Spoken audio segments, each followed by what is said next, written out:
हरे कृष्णा। आज की इस क्लास में सभी भक्तों का स्वागत है।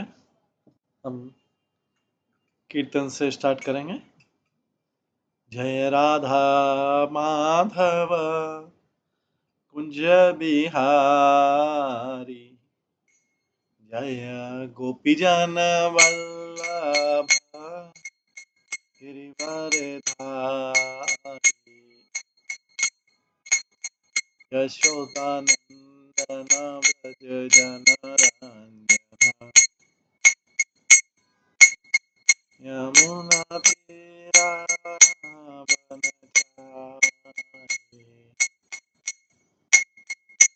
जय राघवाधव कुंज बिहारी। हरे कृष्णा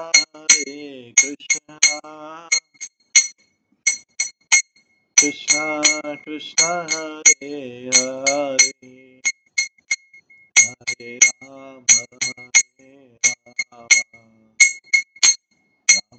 राम हरे हरे, हरे कृष्णा कृष्णा कृष्णा हरे हरे, हरे राम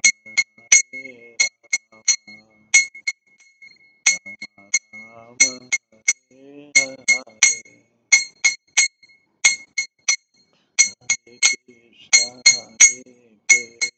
हरे कृष्णा कृष्णा कृष्णा हरे हरे, हरे राम राम राम हरे हरे,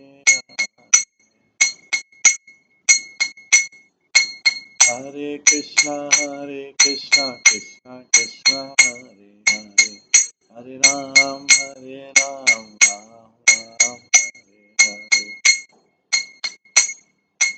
हरे कृष्णा कृष्णा कृष्णा हरे हरे, हरे राम राम हरे हरे,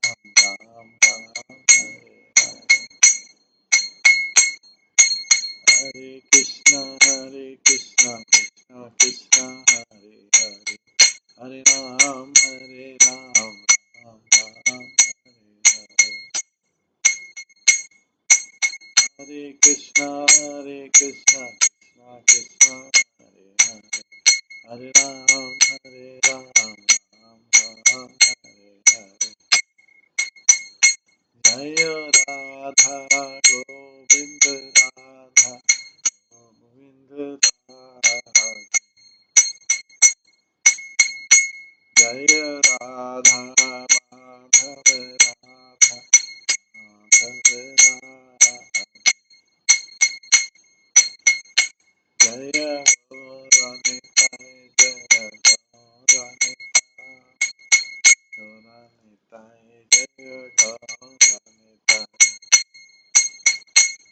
जय प्रभुपाद प्रभुपाद प्रभुपाद, जय जय प्रभु निताय गौर हरि बोल, हरि बोल, हरि बोल, निताय गौर हरि। श्री श्री राधा गोविंद देव की जय, श्री जगन्नाथ बलदेव सुभद्रा महारानी की जय, श्री गौर निताय की जय, श्रील प्रभुपाद की जय, सभी भक्त गणों की जय। हरे कृष्णा। कल की क्लास में हम श्रवण कर रहे थे पद्म पुराण के सर्ग खंड से,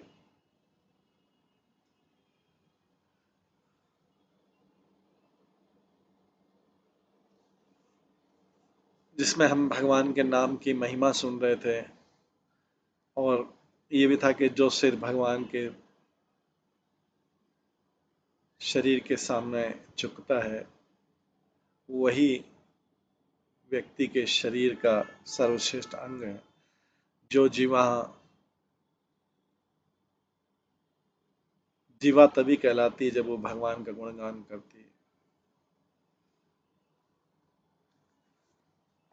और जिन लोगों के पास जीवा है, अगर वो भगवान का पवित्र नाम का जप नहीं करते, वे श्योरली उनका पतन हो जाता है, चाहे मुक्ति के पास पर चले। इसलिए संतों, आप लोगों को हमेशा भगवान कृष्ण की पूजा करनी चाहिए और कंटिन्यूसली उनके पवित्र नाम का जप करना चाहिए।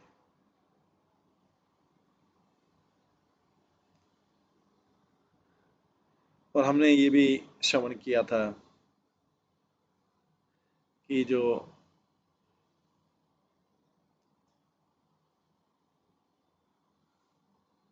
उन व्यक्ति का संग करना जो भगवान की भक्ति के विरुद्ध हैं, और जो दूसरा जो बाधा है,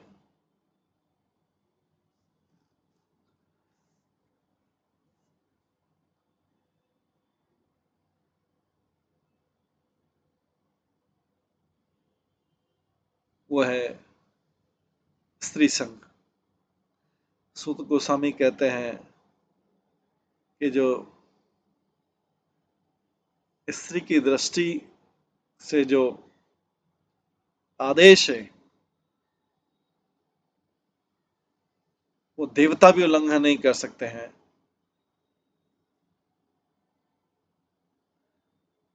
जो इस प्रकार की बाधाओं से ऊपर उठ गया है, वो भगवान का भक्त कहलाता है जगत। ऐसे संत भी जो स्त्री संग का इच्छा रखते हैं, वो पागल हो जाते हैं।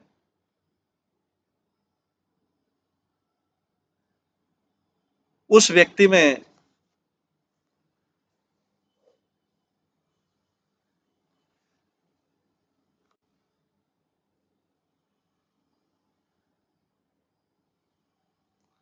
उस व्यक्ति में भगवान विष्णु की भक्ति कैसे उत्पन्न हो सकती है, जो सुंदर स्त्री का शौक रखते हैं।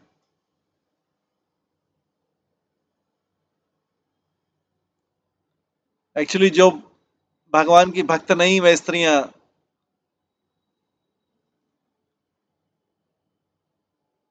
कोई भी हो, चाहे पुरुष हो स्त्री, वो असुर है या असुर नहीं है,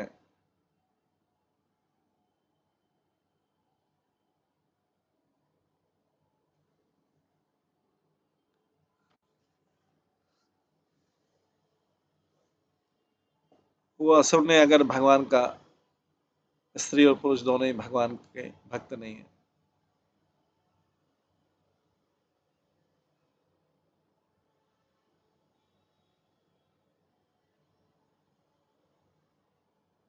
जब तक किसी का व्यक्ति का ध्यान चंचल स्त्री, जो फिकल माइंडेड, उस पर नहीं जाता, तो ज्ञान प्राप्त किया जा सकता है, पवित्र ग्रंथों का अध्ययन किया जा सकता है, भगवान का नाम दिया जा सकता है, गुरु की सेवा की जा सकती है, और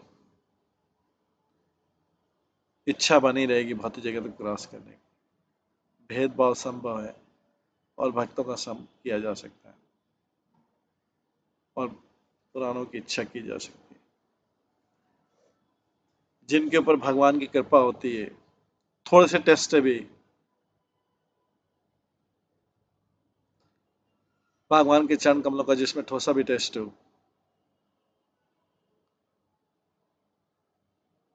उनके लिए स्त्रियों का दृष्टि पड़ना बाधा नहीं, क्योंकि उसको टेस्ट है भगवान के।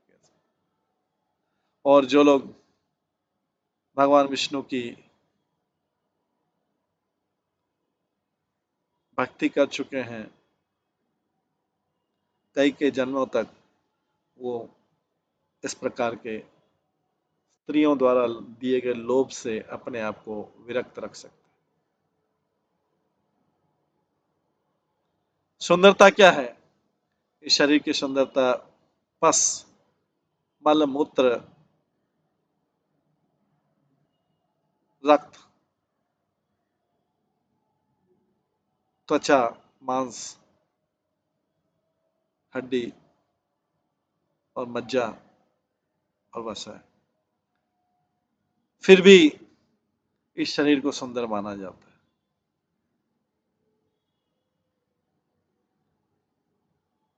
व्यक्ति किस तरह कंडीशन में गिर जाता है दुर्भाग्य से, और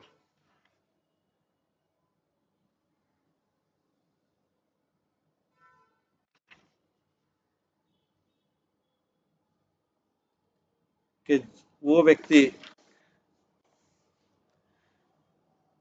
जिसके स्तन है वो स्त्री कहलाता है, जिसके स्तन नहीं है वो पुरुष कहलाता है। एक अच्छे व्यक्ति को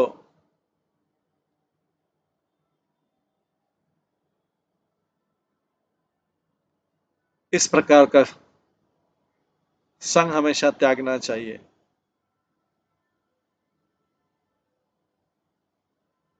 तो किसी व्यक्ति को खाली स्त्री संगी नहीं, स्त्रियों के संगी वाला पुरुष भी, उसको भी त्याग देना चाहिए। इस प्रकार का संग जो है वो नरक में जाने का रास्ता है।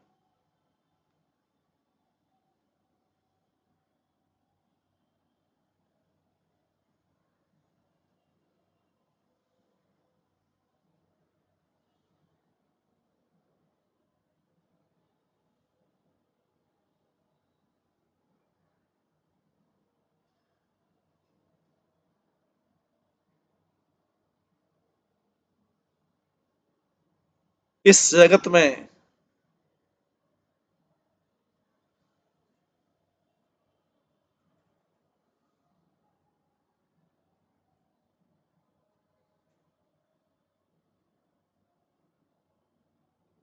इस जगत में स्त्री और पुरुष का संग केवल दुख कष्ट ही उत्पन्न करता है।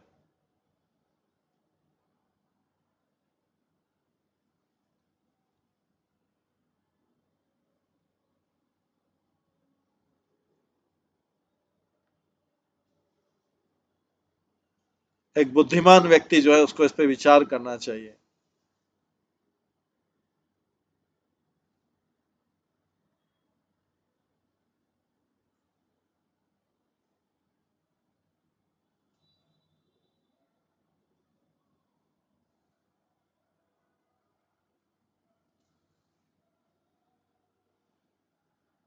और बहुत ज्यादा जो इंद्रिय संग है, स्त्री के साथ संग, वो जीवन की आयु कम कर देता है।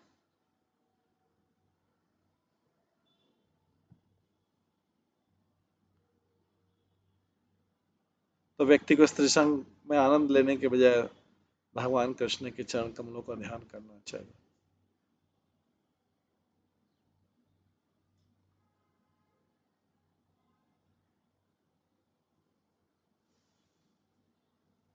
और ऐसा कौन सा मूर्ख होगा जो भक्ति को एक तरफ छोड़ देगा और भक्ति की तरफ छोड़ देगा भगवान के चरणों की भक्ति, जो इस जगत में आनंद देने वाली है, और सांसारिक संगों को करेगा। भगवान के प्रति जो भक्ति है वो मुक्ति लाती है जन्म कर्म मृत्यु के।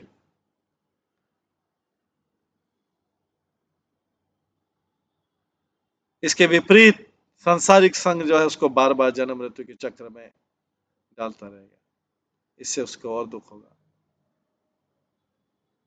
और ऐसे व्यक्ति को माता के गर्भ में बार बार आना पड़ता है, त्रास देना पड़ता है, और फिर से माता के गर्भ में आना पड़ता है।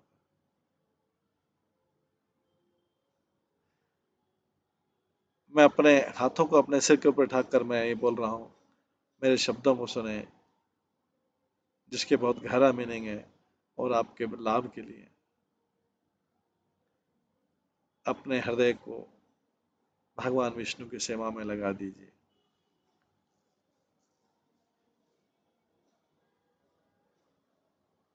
जो इस प्रकार का सांसारिक तंग त्यागता है भक्त, वो हर स्टेप पे अश्वमेध यज्ञ का फल पाता है। इसमें कोई संशय नहीं कि भगवान उस भक्त से प्रसन्न होते हैं जिसका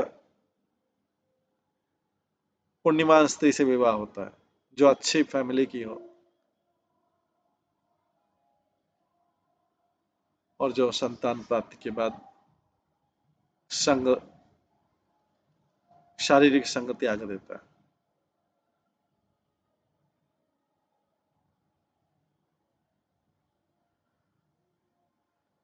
भगवान विष्णु की जो शुद्ध भक्ति है बहुत दुर्लभ है,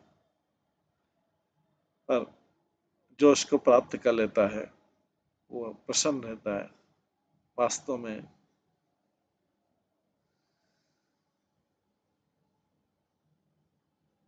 मनुष्य शरीर बिना भक्ति के व्यर्थ है।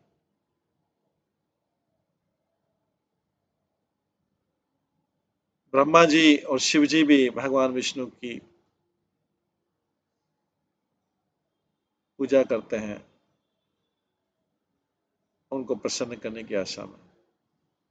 तब ऐसा कौन सा व्यक्ति होगा जो भगवान की सेवा में नहीं लगेगा।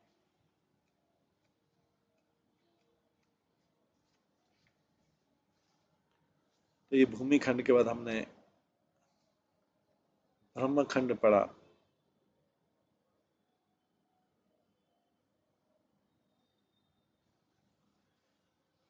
भूमि के बाद हमने स्वर्ग खंड पढ़ा, ब्रह्म खंड पढ़ेंगे। शौनक मुनि ने पूछा, हे सूत, अब कलयुग आ गया है, व्यक्ति को क्या करना चाहिए अपने को आपको भौतिक कर्म बंधन से मुक्त करने के लिए। सूत गोस्वामी कहते हैं, आपका क्वेश्चन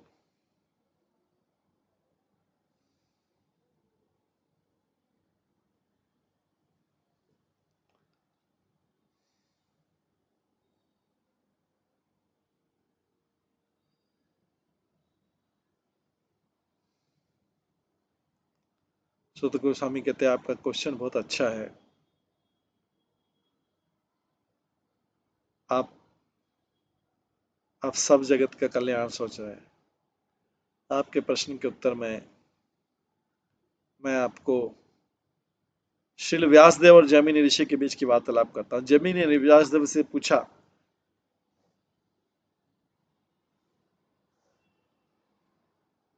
जैमिनी ने व्यासदेव से पूछा कि मुझे बताइए कि कलयुग में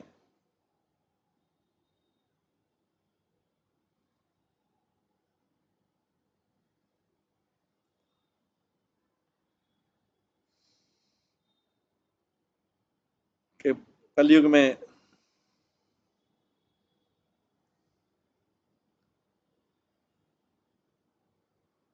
जब व्यक्ति छोटी आयु के हैं वो किस प्रकार से मुक्ति प्राप्त कर सकेंगे छोटे कम एफर्ट से।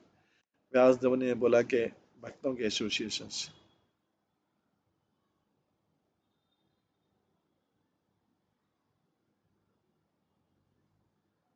भक्त के एसोसिएशन में जब व्यक्ति पवित्र ग्रंथों का अध्ययन करते हैं तो भगवान की महिमा गाते हैं। ऐसे श्रवण से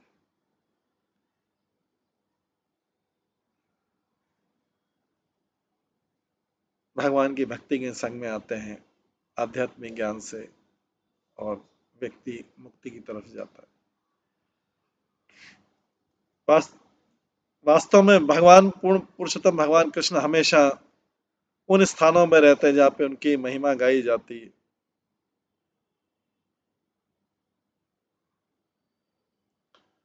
जब व्यक्ति बड़े ध्यान पूर्वक कृष्ण कथा सुनता है शुद्ध भक्त से, उनके पूर्व जन्म के पाप नष्ट हो जाते हैं।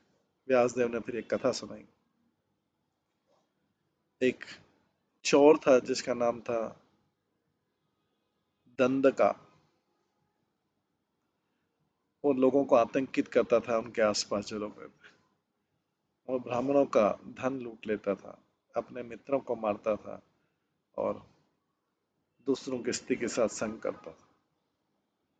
वो गाय का मांस खाता था, लेकर करता था, और उन लोगों का संग करता था जो भगवान की निंदा करते थे। एक रात्रि में वो व्यक्ति, मूर्ख व्यक्ति, भगवान के मंदिर में गया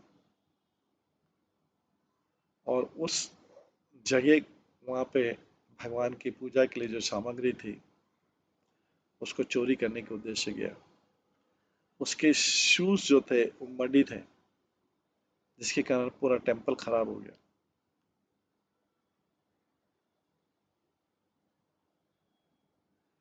दो आयरन रॉड से उसने डोर को खोलने का प्रयास किया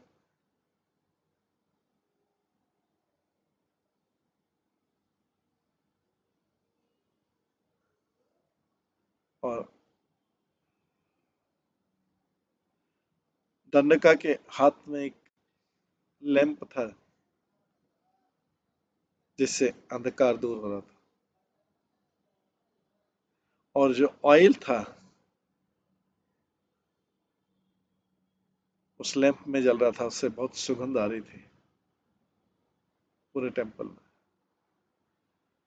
उसने भगवान कृष्ण की डीटी को देखा जो राधा रानी के साथ में अपने बेड पे सो रहे थे।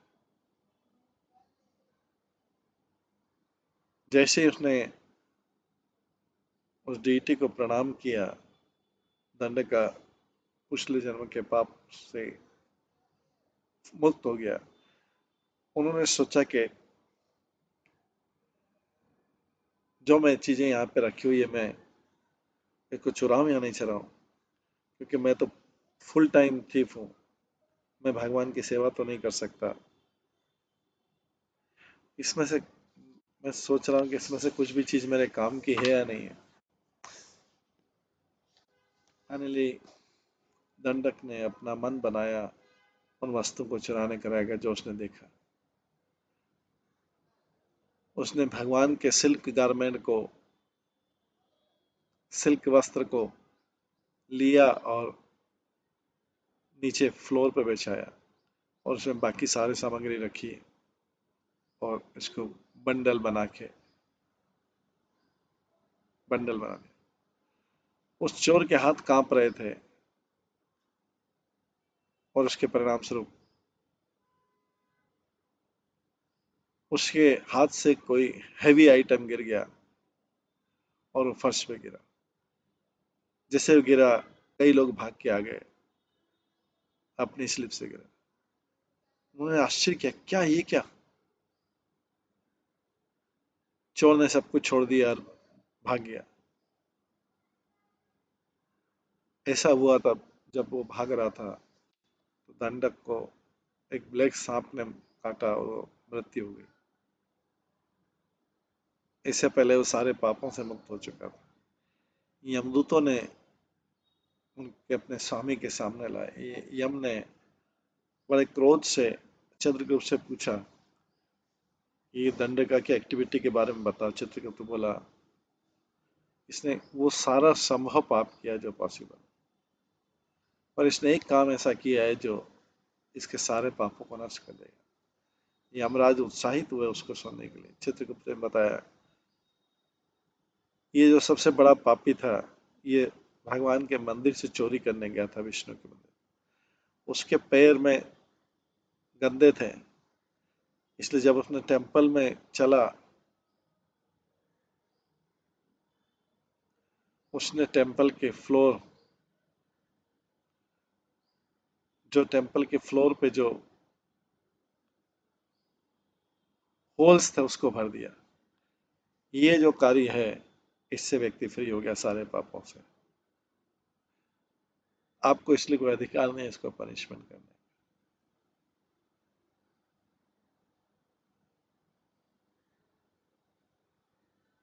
इस प्रकार से चित्रगुप्त यम को ये उत्तर देते। अगली एक है भगवान विष्णु का कार्तिक के महीने में ग्लोरिफिकेशन करना। इसी डिस्कशन में एक और कथा आती है। एक त्रेता युग में ब्राह्मण था जिसका नाम वैकुंठ था। एक दिन भगवान को घी लैंप ऑफर करके वो घर वापिस आ रहा था। एक चूहा आया और वो घी का, उस लैंप से घी को खाने लगा। इसके कारण क्या हुआ, वो बत्ती थोड़ा और तेज चलने लगी।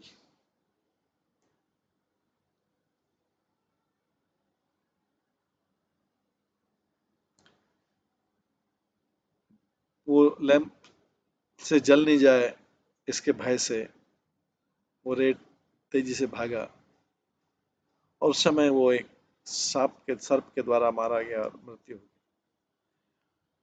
जब यमदूत जो है उस चूहे को बांध रहे थे अपने स्वामी के पास ले जाने के लिए, चार विष्णुदूत तुरंत आए गरुड़ पे बैठे हुए। उन्होंने यमदूत की रस्सी काट दी और कहा, मूर्ख, ये भगवान विष्णु का डिवोटी है, अपने स्वामी के पास लौट जाओ, अगर तुम्हें अपने जीवन की वैल्यू पता है तो चले जाओ। यमदूतों ने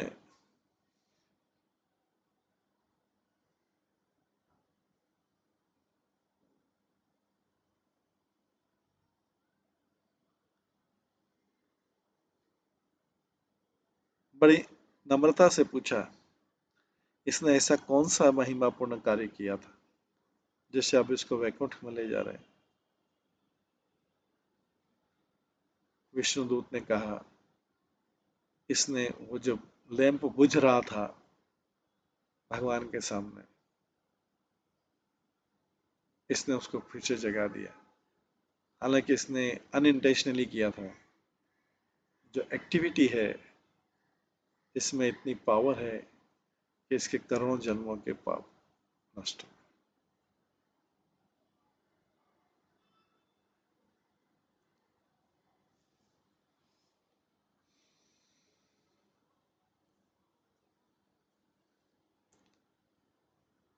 द्वापर युग में एक बहुत पापी स्त्री थी जिनका नाम था चंचला पंगी। बहुत सुंदर थी और बहुत सुंदर इनकी स्माइल थी, बट वो वेश्या थी। वो एक बार वो दूसरे राज्य में गई और वहां पर वो विष्णु के टेम्पल में गई। उसने कुछ पान तमाकू चबाया और उसका जो बाकी हिस्सा है वो वॉल में थूक दिया। उसको धन की प्राप्ति करना था, कोई प्रेमी मिल जाए। वो सिटी में गई, वहां उसने बिजनेस मैन से उसका अरेंजमेंट हुआ, बाद में इवनिंग में मिलना था। लेकिन वो चंचल पंगी जो स्थिति, वो निराश हो गई क्योंकि उसका जो कस्टमर था वो आया नहीं। उसने सोचा कि क्या उसको कोई शेर खा गया है या कोई सांप ने काटा है या तो कोई दूसरी स्थिति मिल गई। ये अंधेरे का समय था, उसको फिर से सिटी में प्रवेश करने में डर लग रहा था। उसने सोचा कि जो गार्ड्स हैं से गेट पे, सिटी की गेट पे, उससे प्रश्न पूछेंगे। उस समय ऐसा हुआ कि एक भूखा शेर जो आया और उसको वेश्या को उसने खा लिया नाइट में, जब वो वन में रहे। यमदूत उनको आए लेने के लिए, विष्णुदूत भी आ गए जिन्होंने यमदूत को मना किया कि ये जो स्त्री है भगवान विष्णु को बहुत प्रिय है। जब बाद में यमदूता ने उनको यमदूतों ने घटना बताई तो यमराज ने पूछा चित्रगुप्त से कि किस कारण से इस स्त्री को मुक्ति मिल गई। चित्रगुप्त बोला, इसने जन्म से कई पाप किए हैं, लेकिन जो पान का पाउडर है उसने विष्णु टेम्पल की वॉल में फेंका था, उससे सारे पाप नष्ट हो गए।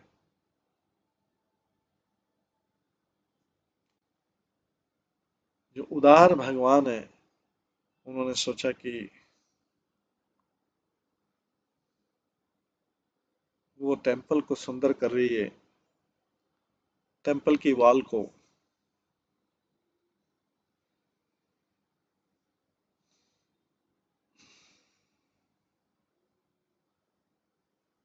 उसको पाउडर से कर रही है। उसके बाद कृष्ण जन्माष्टमी का भी महिमा है। शौनक ऋषि बोलते हैं, हे सूत, हमें कृष्ण जन्माष्टमी का महत्व बताइए। सुद गोस्वामी कहते हैं, एक भक्त जो बड़ी उत्साह के साथ में कृष्ण जन्माष्टमी का उत्सव मनाता है पूरे जीवन भर, वो भगवान के धाम जाता है अपने फैमिली मेंबर के साथ में। उसके विपरीत जो दुष्ट व्यक्ति होता है, जो जन्माष्टमी सेलिब्रेट नहीं करता, वो केवल कष्ट पाता है इस जन्म में और अगले जन्म में। एक मूर्ख व्यक्ति जो पका हुआ भोजन खाता है जन्माष्टमी, वो नरक में जाता है। उसके बाद एक और कथा की गई, एक राजा था जिसका नाम था चित्रसेन। वो जो बहुत प्रसन्न रहता था सारे पाप पुण्य क्रिया करके।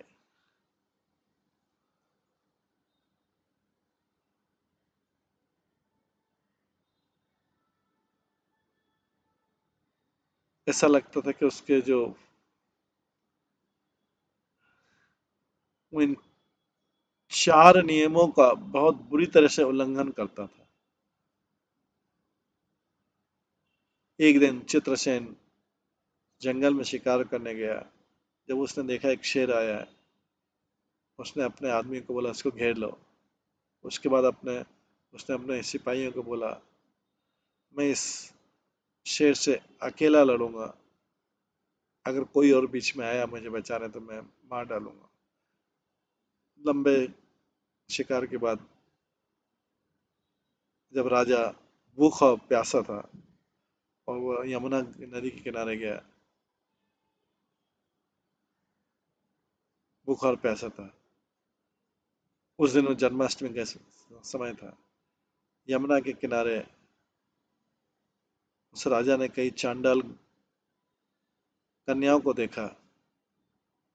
उसने देखा कि वे उस शुभ अवसर को मना रही है भगवान की पूजा करके, अलग अलग सामग्री से, चंदन से, कपूर से और फूलों से। भूख से व्याकुल था तो राजा ने सोचा, मैं तो आज भूख के मारे मारा जाऊंगा। स्त्री ने उत्तर दिया कि आज शुभ दिन है, भगवान कृष्ण का प्रकट दिवस है, इसलिए आपको उपवास करना चाहिए।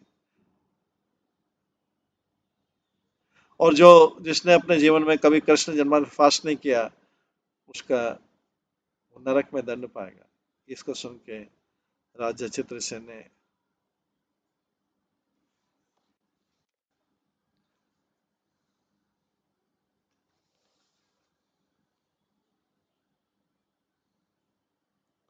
सारी रात्रि फास्ट किया।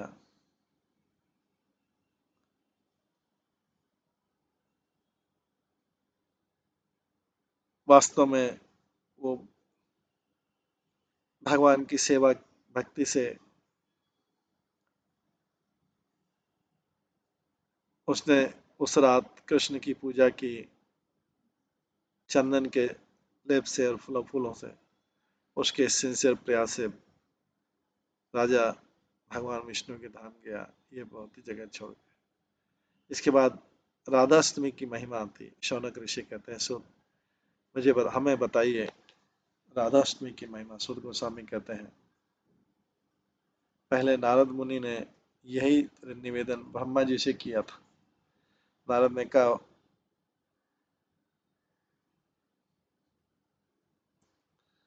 जो पवित्र शास्त्रों को जानते हैं,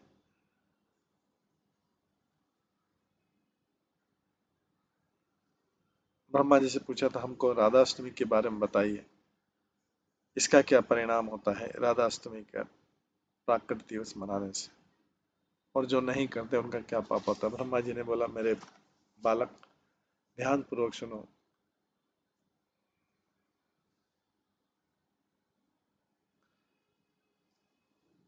राधाष्टमी का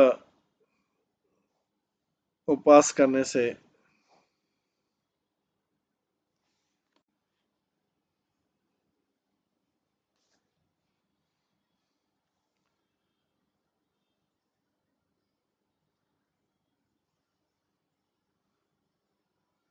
वो 100 गुना ज्यादा होता है उस व्यक्ति से जो 1000 एकादशी मनाता है।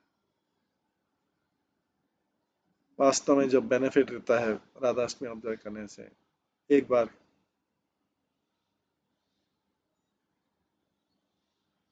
वो ज्यादा होता है जो व्यक्ति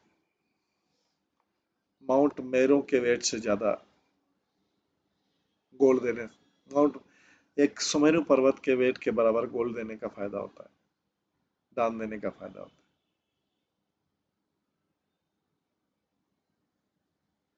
ब्रह्मा जी ने सोचा, ब्रह्मा जी ने फिर एक कथा बताई। बहुत समय पहले कृत युग मतलब सतयुग में एक सुंदर कन्या थी जिसका नाम था लीलावती था। उसने कई कई पाप किए। एक दिन धन कमाने की इच्छा से उसने घर छोड़ दिया और दूसरे गांव गई। वहां पर एक लंपम मंदिर में प्रवेश करके उसने देखा कि कई लोग जो है वहां पर राधाष्टमी मना रहे हैं उत्साह के साथ। वास- वास्तव में वे राधा रानी के विग्रह का पूजा कर रहे थे बड़े ऐश्वर्य के साथ।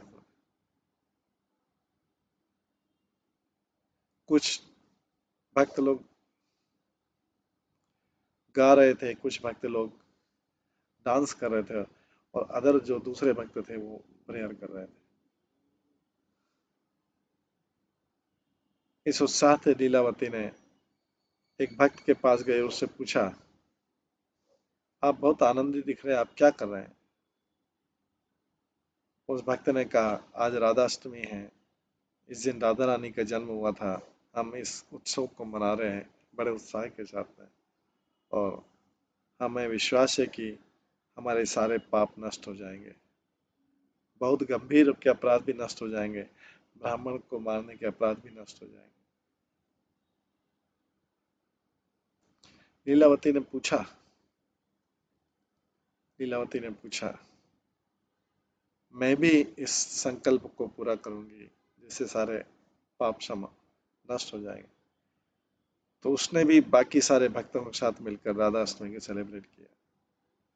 बाद में वह स्त्री आगे जाके स्नेह सर्प के काटने से मर गई। यमदूत आए और उनको टाइटली बांध दिया, और उसी समय विष्णु दूत भी आ गए थे और यमदूत की रस्सी को काट के अपने चक्रों से उन्होंने लीलावती को दूसरे दिव्य सिंहासन में बिठाया, रथ में बिठाया और उसको गोलोक वृंदावन ले गए। ब्रह्मा जी बताते हैं डिस्कशन में, कहते हैं कि नारद, एक बार पृथ्वी पे बहुत बड़ा पापी लोगों का बोझ हो गया, तो गाय का रूप लेके पृथ्वी मेरे पास में आई हेल्प के लिए। मैंने फिर भगवान कृष्ण से प्रार्थना की, उन्होंने मुझसे बोला मैं पृथ्वी पर अवतरित होऊंगा अपने भक्त पार्षदों के साथ में। इसके बाद कृष्ण ने राधा रानी से बोला, मैं पृथ्वी पे जा रहा हूँ उसका भार उठाने के लिए, आपको भी मेरे पास में आना चाहिए। राधा, वही राधा रानी फिर वृषभ भानु की पुत्री के रूप में आई, और उनका जो जन्म था वो एक सामान्य जन्म नहीं था बद्ध जीव का, वो वृषभ भानु के जो पवित्र भूमि है वहां से हुई, एक दिव्य रूप में हुई, और वृषभ भानु ने उसे अपनी पुत्री के रूप में ग्रहण किया। इसके बाद शौनक ऋषि बोलते हैं, हमें एकादशी का महत्व बताइए, व्यक्ति को एकादशी करने से क्या लाभ होता है और नहीं करने से क्या लाभ होता है। शुद्ध गोस्वामी कहते हैं, मैं एकादशी के बारे में क्या बोलूं, यमदूत जो है, जो दूसरे जीवों में भय उत्पन्न करते हैं, वे स्वयं ही एकादशी का नाम सुन के भयभीत हो जाते हैं।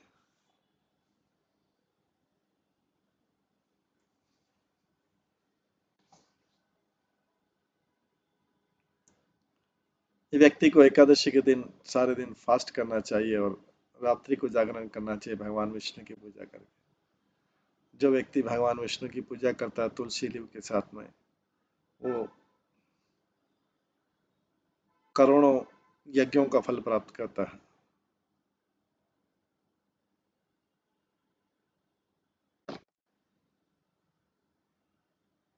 वो लोग जीवन, उनकी सुंदरता, उनका चरित्र, सब कुछ, वो पापी लोगों का सब कुछ चला जाता है जो एकादशी के दिन अन्न ग्रहण करते हैं। ये वास्तव में ये लोग विष्ठा खाने वाले हैं।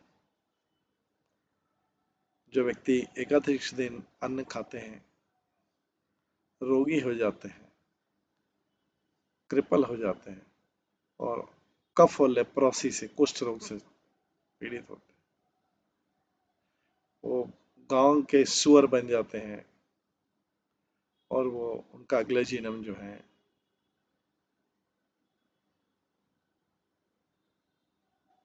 बड़े पीड़ित हो जाते हैं, गरीब हो जाते हैं। इस प्रकार से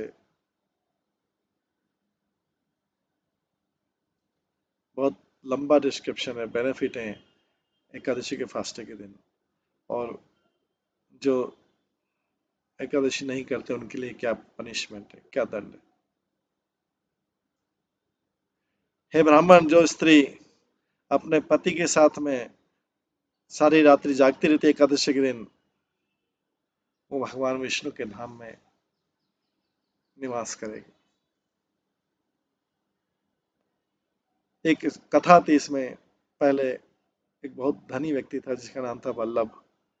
वो कंचन सिटी में था, उसकी सुंदर पत्नी थी हेमा प्रभा, और उसका एक दोस्त था। जैसा कि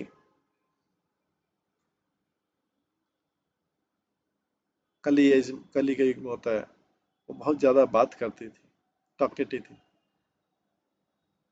वो हमेशा अपने पति के साथ झगड़ा करती थी और अपने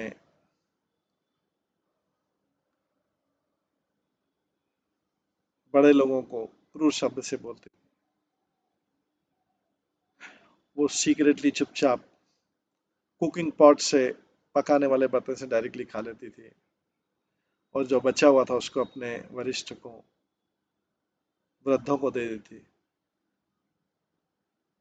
वो हमेशा अपने अवैध संबंधी को याद करती थी और कहती थी मैं सती स्त्री हूँ।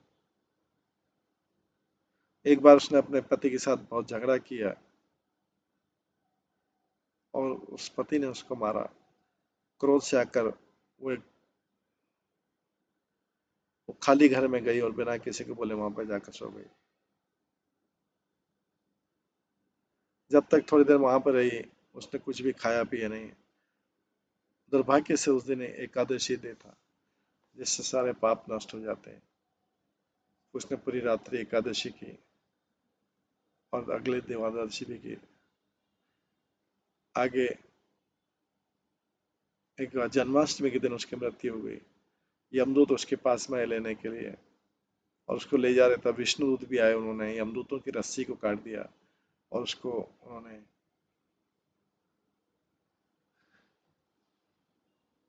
दिव्य रथ पर बिठाया और अपने साथ वैकुंठ ले गए। ये कथा जो आती है एकादशी का महत्व बताती है।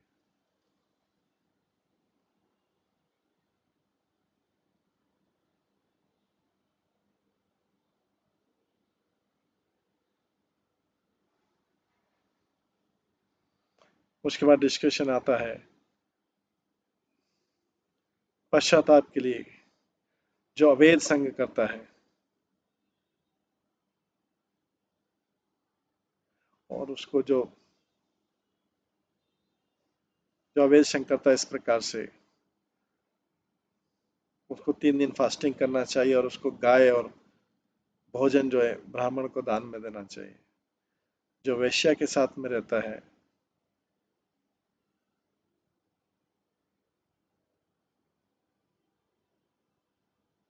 उसको कई दिनों तक बिना खाए के रहना चाहिए।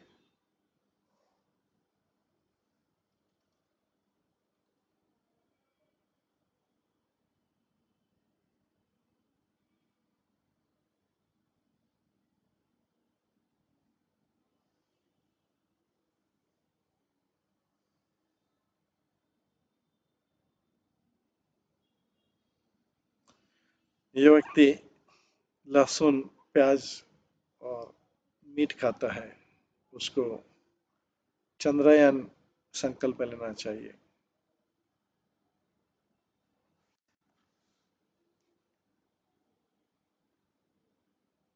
इस प्रकार से अलग अलग प्रकार के अपराधों का, पापों का अलग अलग प्रायश्चित है।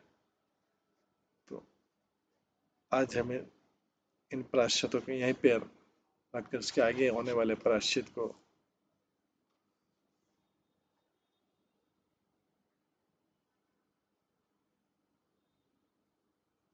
इसके होने वाले आगे और जो पाप हैं उसके प्रायश्चित को कैसे नष्ट करते हैं इसका श्रवण करेंगे। आज की क्लास को यहीं पे विराम देते हैं। सभी भक्तों का बहुत बहुत धन्यवाद। सब भक्तों के लिए एक बार हरे कृष्ण महामंत्र का जप करते हैं। हरे कृष्णा कृष्णा कृष्णा हरे हरे, हरे राम राम राम हरे। श्रीमद् भागवतम महापुराण की जय। श्रील प्रभुपाद की जय। सभी भक्तगणों की जय। हरे कृष्ण।